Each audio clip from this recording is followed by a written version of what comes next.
अब भारत अपने defence system को इतना मजबूत करने जा रहा है जिसे देखकर दुनिया भर के कई देशों की आंखें फटी की फटी रह गईं। तो आखिर भारत अपने डिफेंस सिस्टम को किस तरह से मजबूत करने वाला है? तो दोस्तों, हम आपको बता दें कि अब भारत को डिफेंस सिस्टम को लेकर दुनिया भर के कई देश ऑफर दे रहे हैं जिससे भारत का डिफेंस सिस्टम मजबूत हो सके, और इसमें सबसे महत्वपूर्ण भूमिका रूस निभाने वाला है।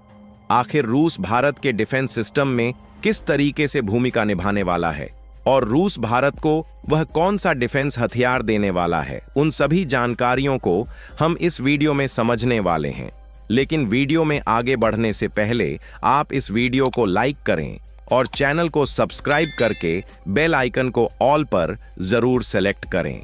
तो दोस्तों, रूस के राष्ट्रपति व्लादिमीर पुतिन भारत की यात्रा करने से ठीक पहले भारत को T-14 टैंक को भारत में ही बनाने का ऑफर दे रहे हैं, और रूस चाहता है कि वह अपने सबसे आधुनिक टैंक को भारत में बेचे ताकि उसके हथियारों का बाजार भारत में बना रहे। और रूस के राष्ट्रपति व्लादिमीर पुतिन इस साल भारत की यात्रा पर आ रहे हैं और वह यूक्रेन युद्ध शुरू होने के बाद पहली बार भारत की यात्रा करने जा रहे हैं। और इस यात्रा से पहले ही रूस ने भारत को सुखोई 57 स्टील फाइटर जेट को भारत में बनाने का प्रस्ताव दिया है। और इसी बीच एक और खबर निकल कर आ रही है कि रूस अपने सबसे आधुनिक टैंक T-14 अर्माटा को भारत में ही मैन्युफैक्चरिंग करने के लिए तैयार हो गया है। और इस टैंक को दुनिया के सबसे शक्तिशाली टैंकों में से एक माना जाता है, और रूस भारतीय सेना को ध्यान में रखते हुए T-14 टैंक का स्पेशल वेरिएंट देने के लिए तैयार है। इस टैंक को बनाने वाली रूसी कंपनी और भारत की कंपनी के साथ ज्वाइंट वेंचर के तहत T-14 टैंक को बनाना चाहती है, और भारत की सेना को अगली पीढ़ी के टैंकों की बहुत ज्यादा जरूरत है। और भारत कई दशकों से रूसी के टैंकों को खरीद रहा है, फिर चाहे वह T-72 हो या फिर आधुनिक T-90 टैंक हो।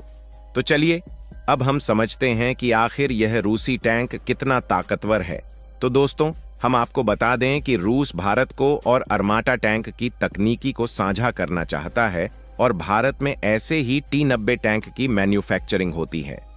जो कि अभी भारतीय सेना के मुख्य युद्धक टैंकों में से एक है। और इस टाइम में पूरी तरह से डिजिटल सिस्टम लगा हुआ है, और इसके बुर्ज या टुरेट में किसी भी सैनिक के बैठने की जरूरत नहीं होती है,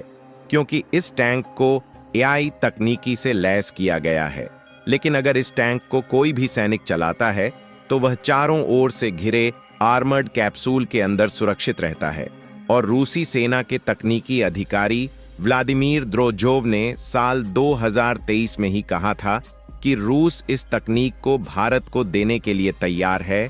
और अब पुतिन की यात्रा से पहले ही इस टैंक को लेकर बातचीत भी होना शुरू हो गई है। भारत और रूस के बढ़ते इस रिश्ते को देखकर अमेरिका के राष्ट्रपति डोनाल्ड ट्रंप आग बबूला हो रहे हैं, क्योंकि भारत और रूस के बीच पिछले कई सालों से इस टैंक को लेकर बातचीत चल रही है। और वर्तमान के समय में देखा जाए तो भारत के पास T-72 टैंक और T-90 टैंक काफी ज्यादा पुराने होते जा रहे हैं, और अब भारत को इस टैंक के नए वेरिएंट की काफी ज्यादा जरूरत है। और वह भी तब जब चीन और पाकिस्तान भी लगातार अपने टैंकों की ताकत को बढ़ा रहा है, और ऐसा माना जा रहा है कि भारत जल्द ही इस अंतर्राष्ट्रीय टेंडर को जारी कर सकता है। लेकिन इस डील को लेकर अभी तक कोई भी आधिकारिक बयान सामने नहीं आया है कि आखिर क्या भारत पुतिन के द्वारा दिए गए इस ऑफर को मानेगा या फिर नहीं। और इसके पीछे एक बड़ी वजह पश्चिमी देशों के द्वारा रूस के खिलाफ लगाया गया प्रतिबंध है, क्योंकि वहीं पश्चिमी देश भारत और रूस की दोस्ती को लेकर लगातार धमकी दे रहा है। और अमेरिकी राष्ट्रपति डोनाल्ड ट्रंप ने तो रूसी तेल लेने पर भारत के खिलाफ 125% की टैरिफ लगाने की चेतावनी दे रहे हैं। और रूस चाहता है कि भारत अपने future ready combat vehicle FRCV project के लिए T-14 टैंक की मंजूरी दे दें। और भारत का T-72 टैंक 40 साल से भी ज्यादा पुराना हो गया है, और भारत ने अपना स्वदेशी अर्जुन टैंक भी बनाया है, लेकिन उसको बहुत कम ही संख्या में शामिल किया जा रहा है। और भारत चाहता है कि आत्मघाती ड्रोन और हमलावर ड्रोन के बढ़ते खतरे के बीच FRCV को ज्यादा सुरक्षा उपायों से लैस किया जाना चाहिए और इसमें निगरानी और जासूसी करने की क्षमता भी शामिल करनी है। इन सभी के बारे में सुनने के बाद भारत को कई देशों के द्वारा ऑफर दिया जा रहा है, जिनमें कई देश शामिल है जैसे कि फ्रांस, अमेरिका, जर्मनी, इटली भी अपने टैंक को भारत में बेचना चाहते हैं। और आप अपनी राय हमें कमेंट में जरूर बताएं कि भारत को किस देश के टैंक को खरीदना चाहिए और किस देश का टैंक नहीं खरीदना चाहिए। तो चलिए